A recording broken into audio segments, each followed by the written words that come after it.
Okay, so today we still have one slide that is left from our previous discussion about the cardiovascular system, and then we'll move on to the immune system. I remind you that the digestive, today we'll do the immune system, we'll not finish the immune system, we'll do a little bit on Thursday, and after we're done with the immune system on Thursday, we'll start with the digestive system. Again, I remind you, the digestive system, not for this exam, okay, for the final. Just also want to remind you that the final is cumulative. I'm kidding, it's not cumulative, okay? So we just have 4 systems then, okay. Just checking your attention right now. Okay, let's go ahead and talk about hypertension. Hypertension, another word for chronic high blood pressure, okay? We call it the silent killer. Why is it silent? Because we don't sense, right? We talked a lot about the nervous system and the sensory receptors. We talked about the fact. We don't sense, it's not reaching our cerebral cortex. I don't know that I actually have high blood pressure, okay? I do not feel that. So why is it so problematic? So again, we talk here about the systemic blood pressure. What can happen if we, first off, if we just have, what is the impact that you can think the high blood pressure would have on the arteries? Or not just arteries, on the blood vessels, right? In a way, it's like a question that I ask you, what happens if, right, if they cannot expand and so on. So what is problematic? I know you have it on your slides, but let's try to think about this. What happens if there is basically just too great of a pressure? Great, so we'll just have more pressure. Who cares? Yeah. What will rupture? Would the aorta rupture? No, it's too protective. It has all the connective tissues and so on. The capillaries are going to express, right now we express about 15, 16 millimeters of mercury. They will express, who knows, 25, 30 and so on. They just don't have the resilience for that. So one of the 2 major impacts that can lead to eventually even death is the idea that we have local ruptures, sometimes even hemorrhage, that can happen, for example, or aneurysmas, for example, that can happen in the brain area, which will affect the brain, or can happen in the heart area itself, in small blood vessels that bring blood to the heart. Remember, the heart is one organ, right? So we have to have oxygen and nutrients for the heart cells as well, and that might even lead to what we call the heart attack. But even without that, we have the issue of different organs not getting enough blood just because of that, okay? Hemorrhage, big loss of blood, damage to the wall elasticity. The blood pressure, if it's not just right now, but it's a chronic thing that happens all the time, damages the wall, including of the large arteries. They will, again, not rupture. If they rupture, this is a big problem. But you're going to damage the elasticity. And elasticity, we discussed, is very important. The elasticity and the distensibility, right? The ability to expand, to serve as the pressure reservoir, and to recoil instead of collapse, so we can keep that 80 to 120. So if we have a problem in not doing this, but actually doing just a little bit and more collapsing, then we'll have a problem of providing enough blood, propelling enough blood to all our tissues. That's one thing, yes. It's both. So it's a problem of not expanding enough and a problem of collapsing too much, recoiling not in a good way. Remember, recoiling is a way to push the blood. It's not about smooth muscles. It's mainly about recoiling. We see that with age. So as we get older, this is a tissue, and the tissue, there's a wear and tear, is losing its elasticity over time. And you see that, and we have higher blood pressure as we age. So that's one of the problems that lead eventually to what we call heart diseases or cardiovascular diseases. Then there's a second impact. It has a big impact on the heart, on the cardiovascular system. We said that the pressure into arteries has an impact on our cardiovascular, not the vascular, but the cardio physiology. How does this have an effect? Try to do it without looking at your slides. How is the arterial blood pressure, also known as MAP, also known as systemic blood pressure, how does it affect, for example, your cardiac output? What's the word I'm looking for? Without looking at your slides. Good rehearsal for you, for the exam. What do I need to overcome in order to push to eject the blood away from the left ventricle? Afterload, right? That comes from the pressure in the large arteries. So the greater the pressure, the greater the afterload. And inhibiting the cardiac output, which means I will eject at a given minute less blood than I should to the entire system. Now, if this is something that is just now happening because you increase your blood pressure, because you're excited, or because you're running, that's not a problem at all. We'll deal with that. But if this happens each and every minute, 24/7, 365 days a year, all the time, that's a problem. The heart is a machine that needs to basically work harder to eject that same amount of blood every time because it has more opposition, afterload. In the beginning, there will be an adjustment. The heart muscle will actually increase to work better. How do we call the receptors that should tell us that we have high blood pressure? The baroreceptors, right? They will tell us, and we can deal with that. But at some point, like many other receptors, they're going to adjust to the new threshold. They will say, okay, that's the new blood pressure. That's okay.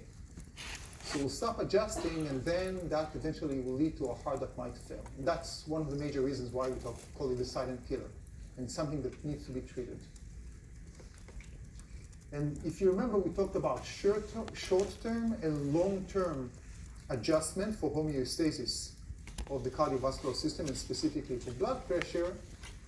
And this is when we talk about more of the long term, right? So what was the long term, for example? We talked a little bit about that when we talked about ADH, and we addressed it last time, Nicole. Regulating blood volume. Do I want to increase or decrease blood volume if I have hypertension? Decrease blood volume, right? Because the lower the volume, the lower the pressure of it's water, but blood is mainly water on the walls, and that's a long term. We turn down the faucets in our system, basically. And indeed, that's one of the mechanisms that some of the very successful drugs, medications for hypertension work.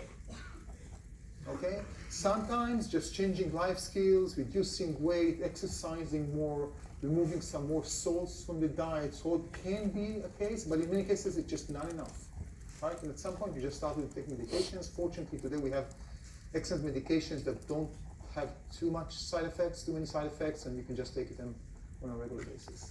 So for example, drugs that promote vasodilation, right? We talked about vasodilation, we're decreasing systemic blood pressure, and or drugs that increase urine production. Of course, to a limit, of course, you still need the water, but you can decrease the water volume. Any questions about the blood pressure before we move on to the immune system? That's the final part for our vascular and cardiovascular system. Okay, I want to remind you that our exam has this cardiovascular system, right? We also have the immune system, lymphatic system, and the integumentary system. But the weight, the number of questions, the weight, of course, will not be equal. Like most of your exam will be about the cardiovascular system. They will have, 8 or 9 questions about the immune system, and then 3, maybe 4 on the integumentary system. Basically, based on the weight that it was part of the class. Okay? So study for the integumentary, but don't expect 40 questions about the integumentary system. That's not how it's going to work. Okay? Yes? What are the conditions? Great. Some of them will be environmental factor, for example, again, as I meant, lack of exercise and so on and so forth. But sometimes it's merely genetics. And for example, it can be how your connective tissue responds, okay, in the large arteries. So sometimes it's something, and we know that blood pressure runs in the family, so there is an inherited component. There are people who are better responders to change of lifestyle and diet. We see that in salt, for example, some will not. Personally, I have high blood pressure, my father had, my brothers had, and I tried, and I keep a perfect lifestyle, but kind of like a good lifestyle for blood pressure, didn't change anything. At some point, I realized, okay, I cannot play with that anymore. I took medications. For others, they will change, and that will be perfect. That will change it. Yes? too low blood pressure can be an issue, but it has to be really, really, really too low. So the numbers change. I don't even want to give numbers because the clinical recommendations change. Even the high blood pressure clinical recommendations change. 120 to 80, that's the original one. That's until recently 140 were acceptable among people in my age, 50 plus. Today, they still recommend to bring it even lower than 150 with systole 1. I don't know the exact numbers about the low. I know there has some debate about this, but yeah, if it's really, really low, that's an issue, and you want to increase it. Okay, we're moving on. This is not the learning objectives for today. This is basically summarizing the learning objectives that you actually covered already with the voice plate readings and everything, and GRQs and mustering. To describe the roles of the lymphatic system, we are not going to talk about the lymphatic system at all in the class. All you need to know is what you have in the voice thread, right? Remember the lost and found? Who wants to remind me the roles of the lymphatic system? Very lost and found is one, right? You're losing 10% of the water in the blood, and if you don't have a lymphatic, so the lymphatic is responsible for bringing it back. What else? Hosting the immune system. The immune system is unlike any other system that has its place. The cardiovascular system is hard and vascular, right? Integumentary, skin, hairs, etc. The immune system is basically everywhere. It's mainly in the blood and in the lymph, but it's also found in the interstitial fluids and so on. So it's not a system with a home. The lymphatic system is one of the two major homes that they have. But again, it's found everywhere. What's the third? Anyone has to do something with the next system that we're going to discuss? Digestive? What's lymphatic and digestive? Anyone? I think I mentioned that in the rules. Yeah. Sleep is going to be involved in lipid absorption. Okay? More about it following week, but just know the general ideas. Okay. To explain how the lymphatic system assists in retaining water back, so understand the mechanism of how it works, understand why I talked a bit about that, right? About how the proteins are important in not losing too much osmotic pressure, know these things.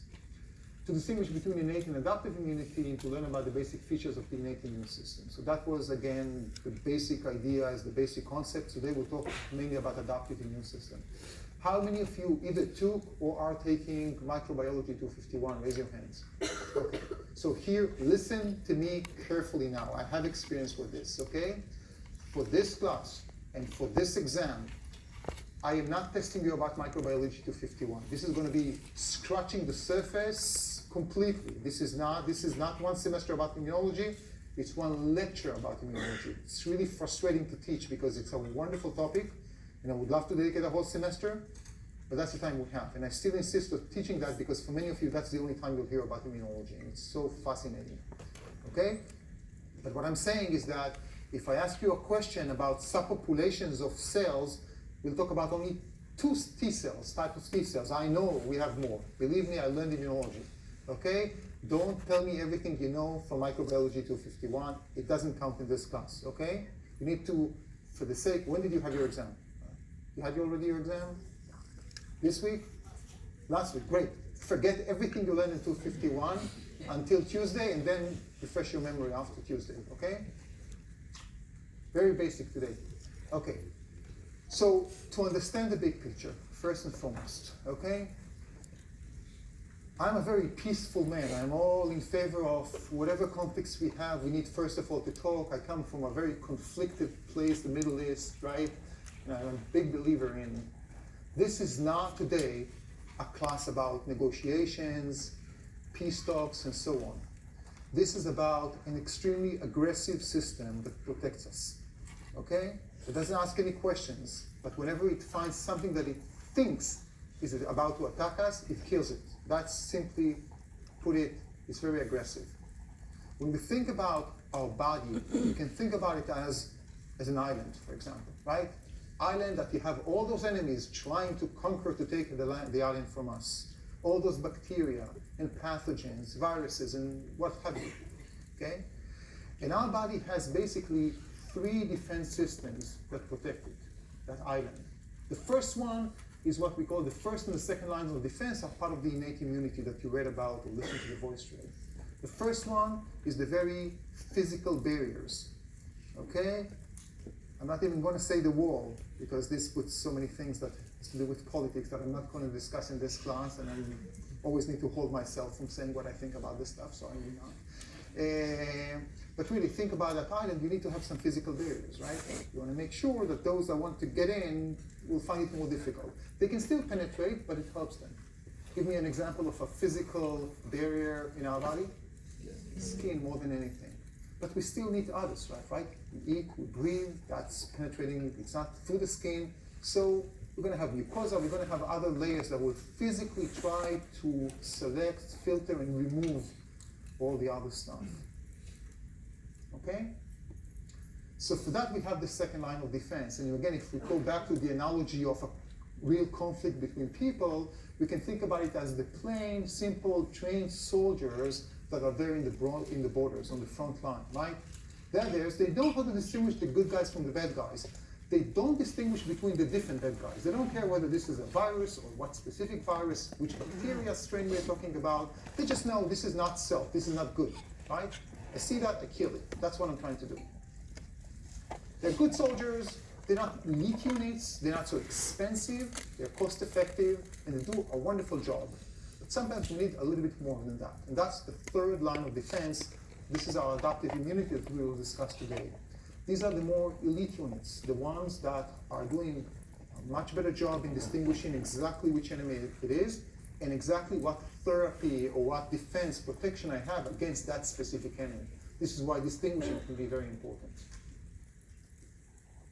Okay? They are much more costly, and when you say cost, it doesn't cost money, it costs energy. Okay? So they're not going to be the first line of defense, but we are going to call them when needed. Who's going to call the elite units? The second line of defense are going to call them, right? They're fighting whatever they're fighting, and they give a call with a mic, or they shout, whatever you can imagine in this analogy, saying, we need some help here. Come and help us. That's the adaptive immunity. That's what we're going to discuss today. Autoimmune disease would be our system that basically does not distinguish between the self and the bad, and the good guys and the bad guys, and start to kill ourselves, right? And we'll talk about autoimmune, probably not today, but early Thursday. Okay, so still with the big picture, that's a basic idea of infection. We're infected by, let's say, a microbe. It can be anything. Imagine bacteria. And when we say bacteria, it probably is a one bacterial strain, but it's not one bacterium, right? It's not one individual. We're talking about millions. So they're going to face, first of all, barriers like the epithelial barriers, and then the second line of defense, like phagocytes, and not just cells like phagocytes, but also the complement system, different proteins that assist the immune system, NK cells. NK stands for natural killer cells that will do a great job, right? And they do whatever they can. And that typically helps in the first 12 hours or so. But they will at some point, and we don't see them calling, but they will call, okay, using different molecules that we will discuss. They call the adaptive immune system, the B cells and the T cells, which we will discuss, and that will happen for more days. Typically, when you feel bad, when you are sick, what you feel is not, you don't feel the pathogen, you feel your immune system that works, right? It's hard to swallow. Why it's hard to swallow? Because you have swelling of your lymph nodes. So we feel the cure in a way. Yes? The natural killer cells would not be the major ones that will call, but some of these cells will call the adaptive immune system. Again, following the theme of this is scratching the surface of the immune system, right? You don't need to remember the different phagocytes. You don't need to remember the different cytokines. You need to know what cytokines are. We'll come to talk about cytokines, but I don't need you to know what IL-2 and IL-1 are. Melina is disappointed. You really want to, after you learn all of these by heart. No, this is not for this class. Okay? Okay, so what are learning objectives for today and early Thursday? To describe the major components of the adaptive immune system, to explain and predict the function of the B cells, CTLs, and helper T cells. Basically, that's what we're going to do. We're going to talk, because we have the time constraints, we're going to talk about the major players. There are so many sub-players in this game. We'll just talk about the major players. Immunology 101, basic. Okay.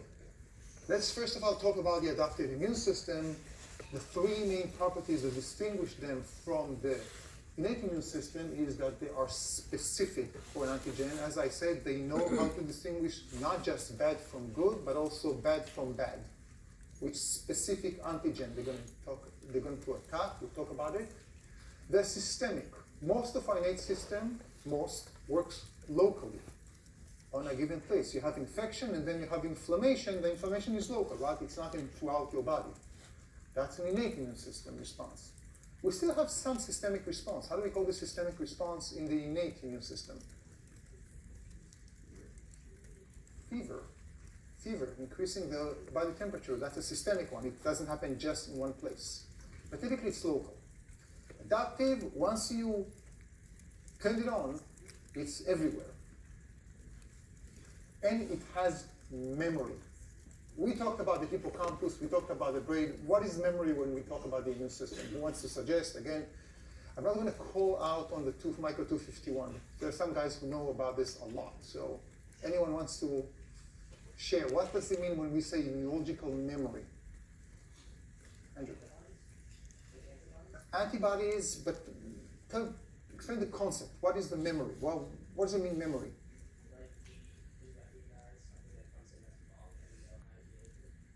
So we recognize something that is wrong.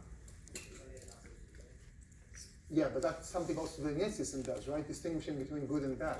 So what's the memory part? You're there on track, but just I'm asking specifically. Malik? Exactly. The innate immune system, those soldiers that are just doing a great job in fighting the enemy, right? If those same enemies, the same bacterial strain, will come 15 years from now, they will do exactly the same. They do not improve. That's not their job. But the adaptive immune system has memory. Then next time, okay, when we're going to have a secondary response, we'll do a much better job. We'll be more prepared, and our response will be a better response. That's immunological memory. Okay? Adaptive system will be more efficient the second time it encounters the intruder, and the third and the fourth. We take advantage of this fact, humans, and what do we do with that? Vaccinate, right? Vaccinations, active vaccinations are basically like, we have passive immunity when you just pass antibodies, but when we talk about active immunity, what we do is instead of you being attacked by a pathogen for the first time and then second time you'll do better, that pathogen might still kill you, or even if not kill you, make your life miserable, especially as a child. What we do, we're going to present a weakened or even dead version of this pathogen, right? Like measles, for example. And then the second time, the immune system will be turned on and attack that dead virus, bacteria, or whatever that is. But the second time you're actually confronted by that pathogen, you'll do a much, much better job. That's the whole idea of vaccination. One of the huge developments of humans in the 20th century, basically. And so unfortunately, I think we are in a way a bit too privileged in the fact that most of us did not experience those times. My older brother was born in 1954, which was the year they started with polio vaccine, so he was okay, but many of his classmates had polios and basically are now in a wheelchair just because of that. And unfortunately, we sometimes tend to forget the fact that how it looked like, and we feel more privileged just saying, measles, nothing will really, it's like people are afraid of vaccines. With all due respect to people afraid of, I always understand people who are afraid of because of the kids. Vaccinate, okay, yourself and your kids when the time comes, because we really need to keep those bacteria and viruses out of our environment. Okay, after the speech, let's talk about the different cells. We have three general groups of cells and more subpopulations. We'll just focus on the three. The B cells and the T cells are the two main ones. We call them lymphocytes. B cells will differentiate into what we call plasma cells. We'll talk about it shortly. Antibody synthesis and secretion machines. And they provide, we'll talk in more details about each of these types. Now I'm just introducing them. And they provide what we call antibody-mediated immunity. They are working mainly on soluble antigens. The T cells, we have two groups. One group is the cytotoxic T cells, or CTLs. and they attack and destroy cells, foreign or our own cells that have gone awry. Can you give me an example of our own cell that has gone awry, that is now a cell that we actually do want to kill? Cancer cells, or what else? A cell maybe that became a different one because it was infected by a virus. And now it's expressing viral proteins. For the sake of the organism, we're going to kill the cell if we identify it. So the cytotoxic T cells do not work on soluble antigens, they work on cells. Again, we'll talk more in details about them. They provide a complete the antibody-mediated immunity by cell-mediated immunity. I don't have the laser point anymore, you don't have batteries, so hopefully you can see that. And the third part, which is also the T cell, but it's the helper T cell, or TH, although it's part of the T cells because this is the progeny and everything, this is the lineage, sorry, but the helper T cell is not cell-mediated, or antibody-mediated. The helper T cell is maybe, I don't like to give ratings and rankings, but this time we can say this is the most important component of the adaptive immune system. This is the conductor of the orchestra. Without the conductor, nothing, or almost nothing will move. How exactly it does it, we'll talk later on. And I know I'm a bit rushing, and we're not going to have lots of activities just for the sake of time, but please stop me if I'm rushing too much and you have a question. Yes?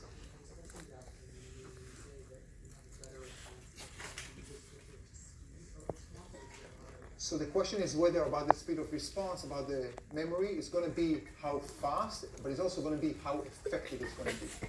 So you're going to have antibodies and cells that do a better job, not just a quicker, faster job.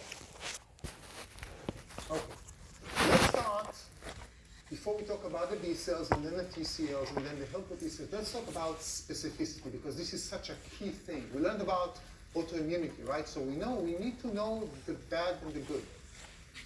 So what determines specificity? If you did not know, and many of you maybe don't know, because you didn't study it yesterday, you'll study about this.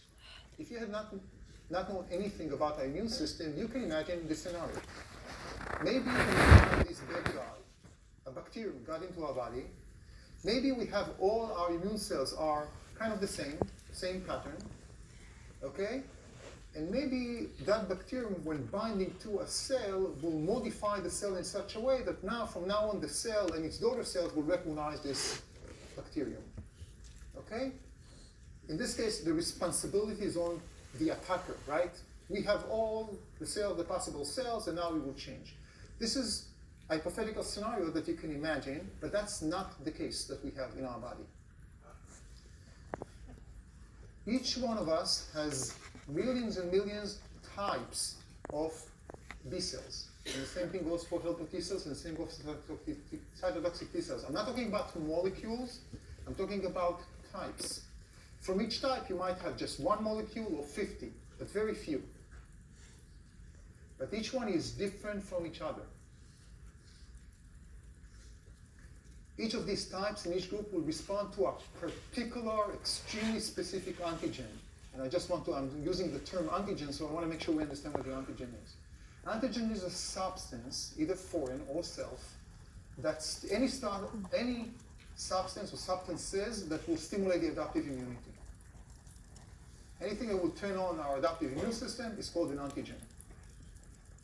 If it's a self and everything is okay, it's not supposed to stimulate our adaptive immune system. But if it's a self and something has gone wrong, and it does stimulate, we call it an antigen. Antigen is not a bacterium. It's not an individual virus. It can be a protein on the envelope of the bacterium, for example. It doesn't have to be proteins. It can be different things. Okay? So substances that stimulate adaptive immunity. So let's think about, for example, about the B cells. Here's the B cell. The B cells express something that looks like receptors. We call them antibody, Y-shaped proteins. Okay, and we said they provide the antibody-mediated immunity. You see here 4. Of course, you have more than 4. You have many, but not many. Okay? Please note they are now on the membrane. And this specific purple labeled T cell recognizes this specific antigen. Let's say it's a protein of some sort, the red one. But it's extremely specific. So let's see what happens to the cell. Let's imagine 3 different types of B cells. Please note, not just different molecules, but 3 different types. One with the green, one with the purple, one with the Carolina blue. And remember, just the purple recognizes that specific red antigen, right? So let's say this red antigen is a protein on a bacterial strain, and you had 1 million bacteria individual made it through infection into your body, right? And they move around in the blood, in the lymph, and suddenly they see these 3. Let's say this one is not around, the purple one is not around. So you only have the one with the green and the one with the blue. What will happen to this antigen? Okay, I repeat the question. Let's say here you don't have the middle one, you just have these 2. What will happen to the antigen to the bacteria? 1, 2, 3, nothing. Exactly, that's the answer, right? Nothing, because we don't have the right B cell with the right antibodies to identify this bacteria. It's like an enemy that made it pass, and now nobody can really recognize it. So each one is each type responds to a distinct antigen. It's not that all of them are the same, and once they bound, all of them can bound, and once someone bound, it changes conformation. No. That has an important, I emphasize this because it has an important consequence, and it's an important phenomenon that we need to understand. Antibodies are proteins. They are encoded by our genes. And the antibodies are the ones in the B cells that provide specificity. That means that it's our genes, our arsenal of genes, that dictates which enemies, which antibodies we can bind to and attack. And if we don't have the right gene to make the right antibody, we're screwed. Because we cannot attack this antigen. We simply do not have it. So we have millions and millions of types of different antibodies from our gene. Now, we don't have millions of genes, I hope you know that, right? Those of you who took Microbiology 251, you might have learned how from not very many genes we can actually do with recombinations, basically almost endless combinations. You guys learned the DVJ and everything? Not yet? Carl, I'm asking you, so you should know everything about that. Okay. DVJ, not yet. Okay, you probably will learn about this. Okay? These are unique genes, the genes that encode the antibodies, because they are not stable, they undergo recombinations and mutations all the time. They are very different. And this leads to a whole combination of almost, again, endless forms of antibodies. Any questions so far? Yes, sir. Isn't there like acquired immunity that you get? So like I know like, okay, so say infants are like they have like the genetic immunity that's passed down. Sarah's asking about acquired immunity. So infants, for example, will take time to develop all these antibodies. Where do they get the antibodies from? From mother. Through breastfeeding, breast, right? They get it with the milk. What type of immunity would we call it? Passive or active? That's passive. They did not stimulate the adaptive immune system, right? We just provided them with antibodies. We gave them what they need. Great. Okay. So now let's take a look at the life of an average B cell. The B cell is born in the bone marrow. All our B cells, basically all our immune cells are born in the red bone marrow. Okay? And we start with what we call the naive B cell. A naive B cell, please ignore the IgM, IgD. These are types of antibodies. You don't need to know this, okay? And this naive B cell, in this case, shows these 3 antibodies. Of course, there are more than 3, but not so many. Here's a microbe. That microbe can be a bacterial strain, for example. And in this case, this has the specificity. So this specific B cell, the purple B cell, binds to this specific microbe because it has the specific antigen. Okay? I know I'm saying specific all the time, but it's a really important concept. It's not going to bind to any antigen. If it does bind to the antigen, and upon some other cues that we'll discuss later, but right now we'll just focus on that the binding changes the configuration of the receptors, and as a result, they start a signaling cascade inside the B cell, to basically tell the B cells, you've been activated. And that naive cell being activated is going to start a process. I mentioned the fact that each type has one molecule of maybe 50 or 20. That's very little, right? That's not going to be enough. So that B cells undergo what we call clonal expansion, or sometimes we call it clonal selection, where basically we're going to have clones of that cell. It starts to proliferate like crazy. It's not one makes 3, it's one makes thousands. So we don't have just one elite soldier. We're now going to have a clone of that specific soldier. That's the clonal selection after activation. Then these cells are, now we have many B cells. But their B cells, remember what they do? They express those antibodies. It's really, really nice for recognition. It's not enough. They're going to differentiate, to develop into one of two types. One of them, we're going to address immediately, are going to be what's served later on as memory cells. It's not going to be 3, it's not going to be 1, it's going to be hundreds, I don't know exactly how many. Okay? And they're going to stay there. Because 5 years from now, the same family of microbes are going to attack, we will have not one B cell waiting, but a few hundreds waiting. So it will be faster, right, for the immune response, and better respond. Not only it's going to be faster, but they're going to reorganize their antibodies in such a way that they're going to have a greater affinity for that specific antigen. Think about it as shaking hands. The antibodies can shake hands. Again, they need to have specificity, and we talk a lot about three-dimensional configuration. They have the right configuration.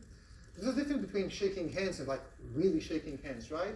So that shaking hand thing is changing the configuration, and now you're really, really specific, and you do a better job. These are the memory cells. What about the other cells? This is what's going to happen to most of the other cells. After clonal expansion, some of the cells will become memory B cells, but most of them are going to develop and differentiate into what we call plasma cells.